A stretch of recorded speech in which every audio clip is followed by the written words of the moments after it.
Nggak kuat saya. Berapa jauh rumah mama? Jauh kah? Jauh. Jauh.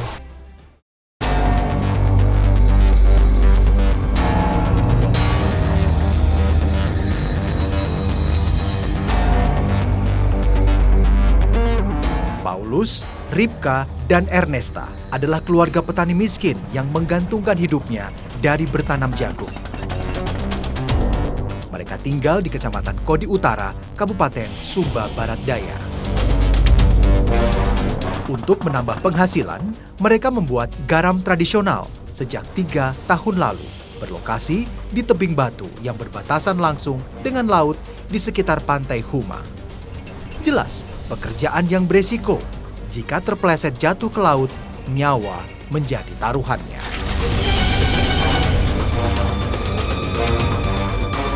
Ketika bekerja membuat garam, mereka sengaja menginap. Untuk beristirahat, mereka membangun gubuk sederhana yang juga menjadi lokasi memasak garam dengan bantuan alat seadanya.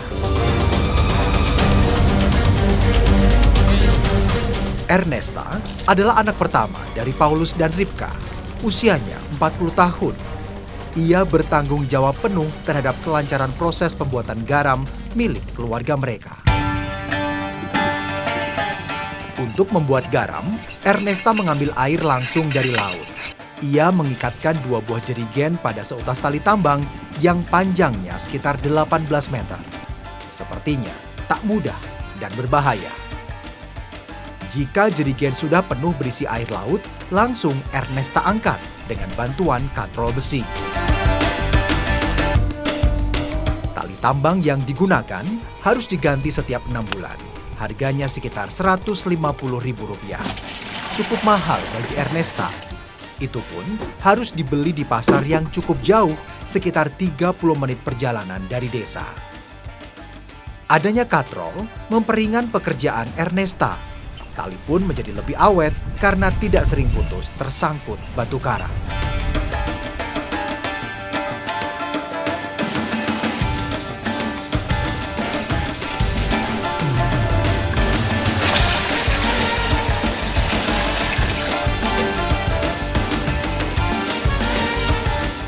Di tempat saya berdiri ini licin, curam, dan berbahaya bagi para perempuan ataupun laki-laki yang sedang mengambil air. Tapi ini satu-satunya tempat bagi mereka untuk mencari air laut sebagai bahan dasar garam. Makanya dibuat alat-alat seperti ini untuk menanggulangi jatuh ataupun celaka di pinggir jurang.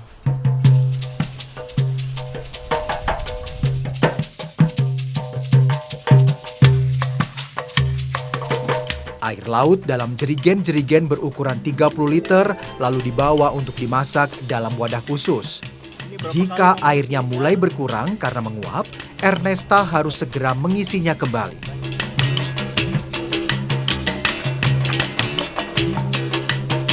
Paulus dan Ripka sudah berusia lanjut. Mereka semestinya sudah tidak boleh lagi bekerja keras.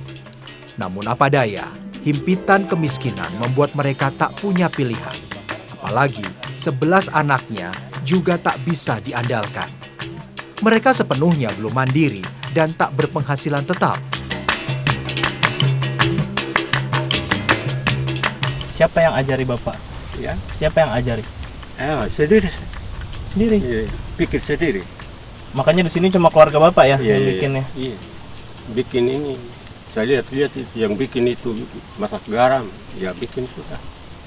Berarti ini semua belajar juga. Ya, Anak-anak juga Bapak minta belajar iya, untuk iya, bantu-bantu. Bantu-bantu. Hasilnya lumayan. Ya, Beli apa kalau Bapak? ya untuk ini perut.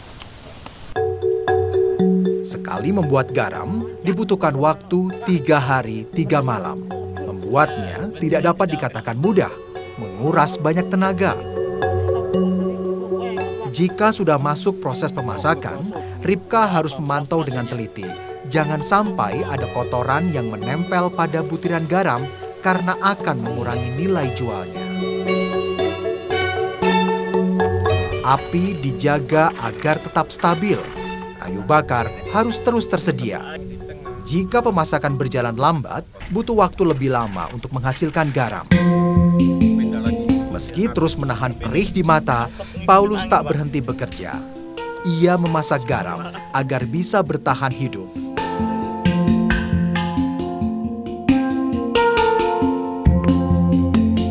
Kemiskinan memang lekat dengan kehidupan masyarakat Kodi Utara. Tak banyak komoditas pertanian yang bisa hidup di tanah tandus.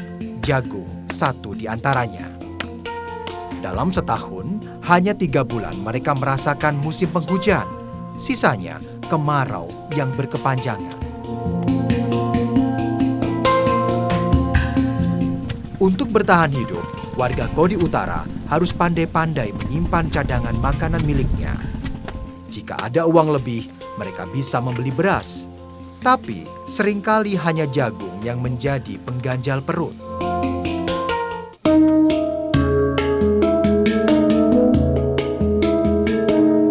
Ernesta membagikan jagung titi, hasil masakannya.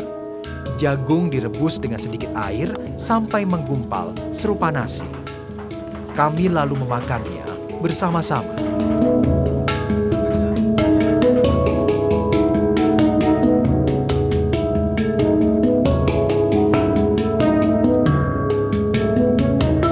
Karena biasa di semua makanan jagung.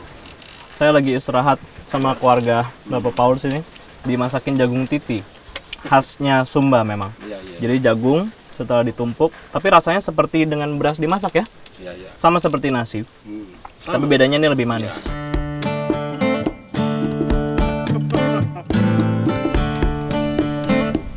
Proses pengolahan garam terus berjalan.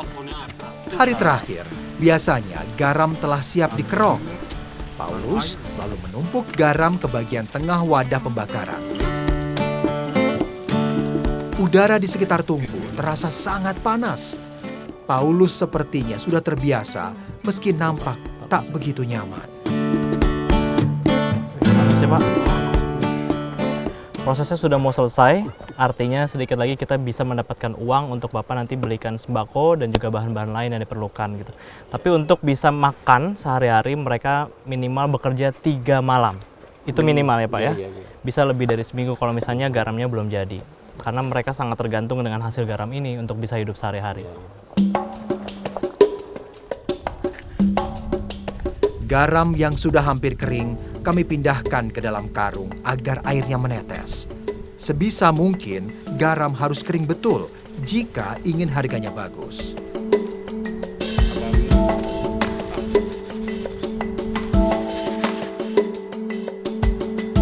Garam kemudian dijemur. Kotoran yang masih tersisa dibersihkan. Garam berkualitas bagus, warnanya putih bersih. Proses peras dan jemur membuat warna garam semakin putih tanpa bahan kimia tambahan. Harganya menjadi semakin mahal. Pekan ini sudah ada 2 karung garam yang siap dijual. Tinggal menunggu hari pasar di sekitar Kecamatan Kodi Utara. Garam lalu kami bawa ke rumah di desa Bilacenge. Ternyata beratnya cukup menguras tenaga. Per karung terisi sekitar 40 kg garam. Ke belakang.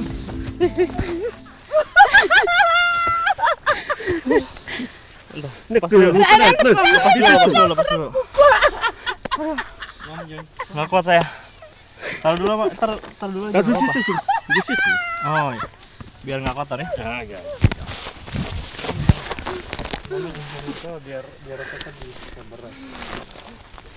Kalau saya membawa nih harus lebih banyak istirahat daripada biasanya.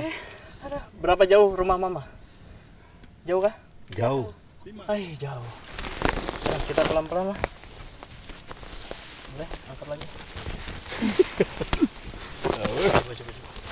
Coba ganti pundak mungkin bisa. Kita gua ini.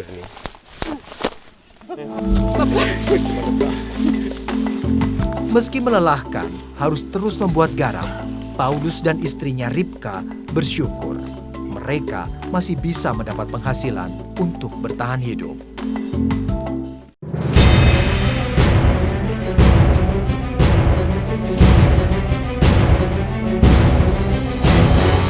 Ini baru 9 dari 31 cucunya Mama dan Bapak ya.